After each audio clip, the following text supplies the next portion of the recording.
All right, hey guys, we're going to talk about some tools that might be useful as you create parts in Inventor that keep getting more and more complex and maybe don't line up to some of the more conventional, easy ways we've been doing things in the past. So the first thing I want to talk about are construction lines. So construction lines are lines that you could create that are not part of the solid geometry. All right. There's two ways that I can access construction lines. One is on my ribbon. I can come up here, and this little icon right here is the construction line icon, or I can simply just create a line. So let's say I have this shape here, and I'm like, oh, what am I going to revolve this around? I need to make this revolve because for some reason I needed to make it at an angle like that. So if I'm going to revolve that into a solid shape, I might create a line, grab my line tool, create a line here. I'm not going to right now, but I'd probably dimension it off of this line or create a parallel constraint with that line if that's going to be my axis. But I don't want this to be a solid line. I don't want this to exist as a geometry. So I could hover over it, right click, and then click construction. And you can see that it turns dotted, and that's how you know it's a construction line. Now, it doesn't have to just be a straight line. It could be an arc. You could create, say, a 3-point arc, and then click OK, and then hover over it and right click and change that to a construction line. Right click and change that. Well, why isn't that changing to a construction line? There we go. And to use the ribbon. I don't know why the right click wasn't working on that one, but it will. Additionally, you can create circles, rectangles. All of those things can be construction lines. So let me get rid of these things. All right, so I've got my construction line there. Then I can go ahead and finish sketch. And you can still see that I can still, because I haven't done anything with this sketch yet, I can still see my construction line. So if I go to revolve, and it highlights the closed shape that I already created, and I click on axis, and I click on that construction line for my axis, then it uses that to make my shape. That was just something I was doodling around with. So looks kind of cool. All right, so that's one way to use construction lines. So those can come in really handy. Those are good for locating points for other geometry. Okay, that's important to know that it's used to locate other geometry. All right, so I've got this part created here. This is straight out of your PLTW, which since you don't have access to Inventor right now, I'm just going to kind of give you a tutorial and then maybe ask you some questions to finish this section. All right, so I'm going to create a sketch on here. What I'm going to do first is I'm going to grab a circle tool, and what I'm going to need to do is make some holes that go around this shape in a circular fashion that are all going to be, their circular pattern has a 2.5-inch diameter, so they're all 1.25 from the center.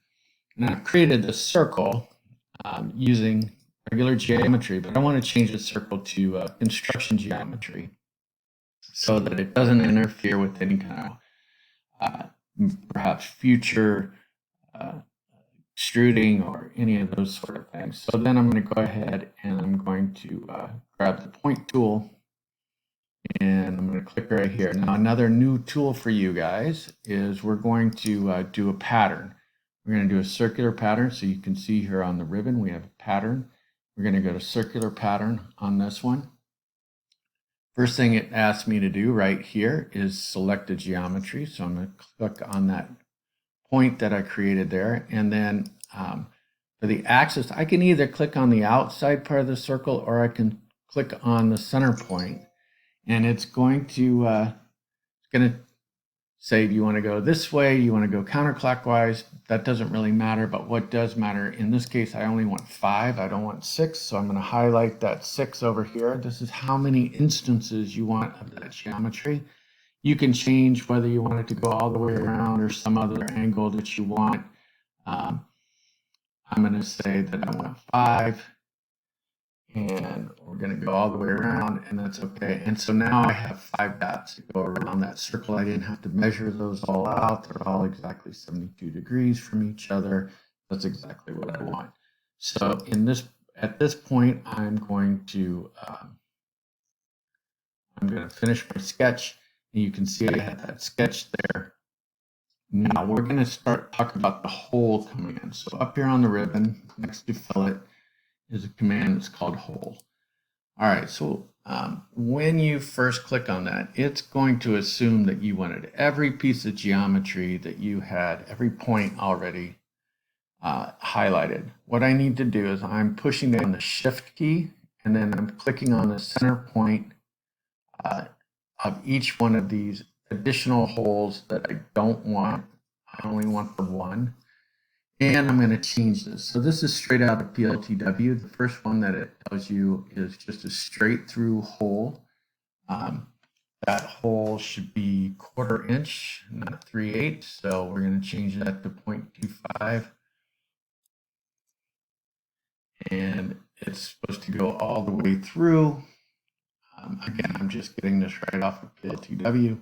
It's supposed to go all the way through, 1/4 inch, and that's it.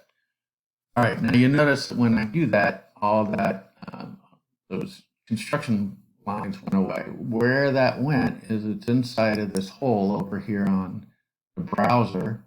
I'm going to go to my sketch that got consumed by that hole, and I'm going to say share sketch. Now I only have to do this once, and I can keep making holes, and it keeps that geometry there where I can see it. All right, so PLTW asked me to make a number of different holes. Every time I do this, I'm going to have to go through and shift and get rid of the holes that I don't want until I'm done. So this next one that it asked for is a counter bore. Now, a counter bore hole would be a hole that you would put like a hex bolt or something like, you're used to seeing a traditional bolt. I'm not going to go through every hole that they're going to show you. I just want to talk to you real quickly about what these are. So we have to make some determinations for this. So in this case, what we need to decide on is how big a diameter does this top portion that the head sits in. Now, there's an ability to find a chart that will tell you what size counterbore you need for different size hex bolt. In the PLTW, they just tell you what you need. So I'm not going to get into all of that for right now. Just know that you can change this diameter to how big you want this to be. I could, here, let me just change. I could make that 1 inch, and that would make that bigger. I could make it 0.375, whatever I need that to be. I'm going to change that to 0.75. I can change how deep it goes again, and I can change the diameter based on the bolt that I'm going to use. Additionally, I can also decide if I just want it to be a simple hole, a clearance hole, which if I click on clearance hole and I type and I change this to say a 1/2 inch, you'll notice that it will automatically adjust all these different dimensions up here for you, so that I can drop in a 1/2 inch bolt, 1/2 inch regular hex head bolt, and it will have enough clearance for the bolt to just slip right through and not be too loose. It gives me how big a diameter the counterboard needs to be and how deep. So it's very, very handy this way. This would be one of the reasons why you would want to use the hole command instead of just doing a sketch and cutting the sketch in. Additionally, you can also change this to a threaded hole. So if I change it to a threaded hole, again, I can just come down here and tell it what size bolt I'm using. Now, what you see in this listing here, I guess I guess because I have these filled in, it's not going to give me much of a chance to change this because it already knows that if it's that big a hole. But let's say I change this hole right here to, well, let me just go back. Let me cancel this. Let me get rid of this hole. Let's go back to the hole tool. And I'm going to uncheck all these.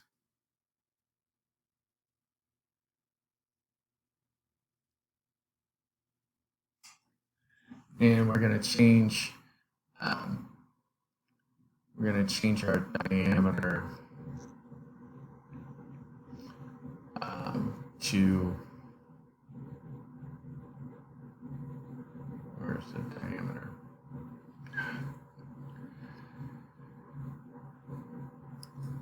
We're going to change this to like a 1/4 inch.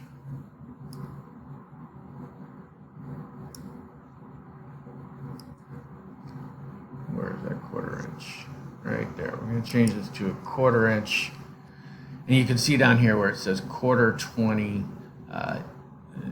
That's just a common bolt right there. We're going to put a threaded hole in there. We're going to put that right here. We don't need all of this. We're going to change this to a countersink hole. Now, in this case, it didn't give us what we normally would have, so we're going to change that to, I think for a 1/4 inch bolt, we need a 1/2 inch diameter on the top. We have 82 degrees. That's great. We just need this to show what it should be. 0.75, and we'll call that good. So now we should have a threaded hole in there. All right, so the other reason we would want to use, besides it giving us this information already, is later on when we get into drawing files, we can create a whole chart where it will tell us, or what we call a hole table, where it will tell us what all the different holes that we need. We can bring in bolts from a company called McMaster Carr, which is connected to Inventor. So we can create a bolt schedule. We can have a hole schedule, a bolt schedule. This is all information that this will give us later on. We don't have to enter manually. All right, so hopefully you got some information out of this. There'll be a few questions that you'll need to answer as a second part of this assignment. And good luck.